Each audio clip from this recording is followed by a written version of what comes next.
வணக்க மக்களே, welcome to the Fender show. இன்னைக்கு ஷோல நம்ம பார்க்க போறது நாகேந்திரன் ஹனிமூன்ஸ் அப்படின்ற ஒரு மலையாள வெப் சீரிஸோட ரிவ்யூ. இந்த சீரிஸ் பாத்தீங்கன்னா டிஸ்னி பிளஸ் ஹாட் ஸ்டார்ல அவைலபிளா இருக்கு, தமிழ் டப்பிங்லயுமே அவைலபிளா இருக்கு. இந்த சீரிஸ்ல மொத்தமா 6 எபிசோட்ஸ், ஒரு எபிசோடுமே ஆவரேஜா 30 மினிட்ஸ் டியூரேஷன் அப்படின்னு சொல்லலாம். ஒரு ஸ்மால் சைஸ் சீரிஸ் தான். இந்த சீரிஸ்ல சுராஜ் வெஞ்சரமூடு தான் லீட் கேரக்டர் பிளே பண்ணிருக்காரு. நாகேந்திரன் அப்படின்ற ஒரு நபர் எதுக்காக 5 பெண்களை திருமணம் பண்றாரு அப்படின்ற ஒரு விஷயத்த சொல்லக்கூடிய ஒரு சீரிஸ் தான். ஆக்சுவலி இதுல 5 எபிசோட்ஸ்ல பாத்தீங்கன்னா ஒரு எபிசோட்லயுமே ஒரு பெண்ணை எப்படி திருமணம் பண்றாரு அப்படின்ற ஒரு விஷயத்தை தான் காட்டியிருப்பாங்க. ஆக்சுவலா எதுக்காக இவர் இதெல்லாம் பண்றாரு அப்படின்னா, ஃபாரின்ல போய் செட்டில் ஆகணும் அப்படின்ற ஒரு கனவு இவருக்கு. அதுக்கு காசு தேவை. சோ அப்பதான் சோமன் அப்படின்ற இவரோட நண்பர் ஒரு ஐடியா கொடுக்குறாரு.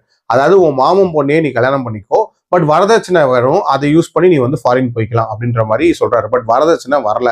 இவர் ஒரு மாதிரி டெஸ்பரேட் மோட்குள்ள போயிடுறாரு. ஸோ எப்படியாவது ஃபாரின் போயே ஆகணும் அப்படின்னு இருக்காரு. அந்த டைம்ல தான் சோமனோட உதவியோட நிறைய ஊர்களுக்கு டிராவல் பண்றாரு அண்ட் ஏமாத்தி கல்யாணம் பண்றாரு.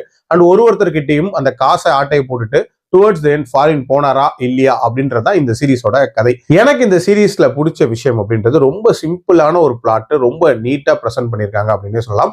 எஸ்பெஷலி அந்த ஜேர்னியை காட்டின விதம் அப்படின்றது அற்புதமா இருந்துச்சு. ஆக்சுவலா ஒரு ஊருக்கும் இவர் டிராவல் பண்ணி போவார்ல, அந்த ஊரோட லொக்காலிட்டி அப்படின்றதெல்லாம் அவ்வளோ அருமையா இருக்கும். அண்ட் அங்க போய் என்ன மாதிரியான பெண்களை சந்திக்கிறாரு அப்படின்றதுலயுமே ஒரு விதமான சுவாரஸ்யம் இருந்துச்சு. அதுலயும் ஒரு பொண்ணும் ஒரு தினுசா இருப்பாங்க அப்படின்னு சொல்லலாம். அவங்களோட கதைகள் அப்படின்றதுமே பயங்கர இன்ட்ரெஸ்டிங்கா தான் இருந்துச்சு. அதுலயும் ஸ்வேதா மேனனோட பேக் ஸ்டோரியா இருக்கட்டும், அதே மாதிரி லில்லி குட்டி அப்படின்ற அந்த கேரக்டரா இருக்கட்டும், அது எல்லாமே ரொம்பவே ரசிக்கிற மாதிரி இருந்துச்சு. அதே மாதிரி இந்த சீரிஸ்ல 5 எபிசோட்ஸ்ல 5 பெண்களை கல்யாணம் பண்றதா காட்டுறாங்க. ஓகே, 6ஆவதா எதுக்கு ஒரு எபிசோட் அப்படின்ற மாதிரியான ஒரு கேள்வி இருந்துச்சு. அந்த எபிசோட் அப்படின்றது ஒரு சர்ப்ரைஸ் பேக்கேஜா தான் இருந்துச்சு. அது இன்ஃபேக்ட் நல்லாவே ஒர்க் அவுட் ஆயிருந்துச்சு அப்படின்னு சொல்லுவேன். அதே மாதிரி இந்த சீரிஸ் 1970s நடக்கிற ஒரு கதை அப்படின்ற மாதிரி காட்டியிருப்பாங்க. எக்ஸாக்டா சொல்லணும் அப்படின்னா 1978 நடக்குது.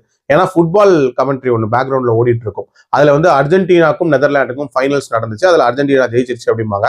ஸோ அது நடந்தது 1978 தான். ஸோ அந்த வருஷத்துல நடக்கக்கூடிய கதை, அந்த டைம்லைனுக்கு ஏற்ற மாதிரி அந்த மேக்கிங் அப்படின்றது ரொம்ப ரியலிஸ்டிக்கா பண்ணியிருந்தாங்க அப்படின்னு சொல்லலாம்.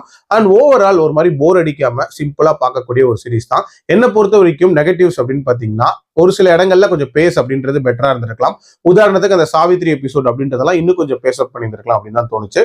அதே மாதிரி இது ஒரே பேட்டர்ன் அப்படின்றது கொஞ்ச நேரத்துக்கு அப்புறம் ஃபாலோ ஆகுதா அப்படின்ற மாதிரியான ஒரு ஃபீலுமே கொடுக்கும். ஸோ அதுலயுமே இன்னும் கொஞ்சம் ட்விஸ்ட் அப்படின்றது அவங்க ஆட் பண்ணியிருந்திருக்கலாம். மற்றபடி இது ஒரு நீட்டான சீரிஸ், கண்டிப்பா ட்ரை பண்ணி பாருங்க.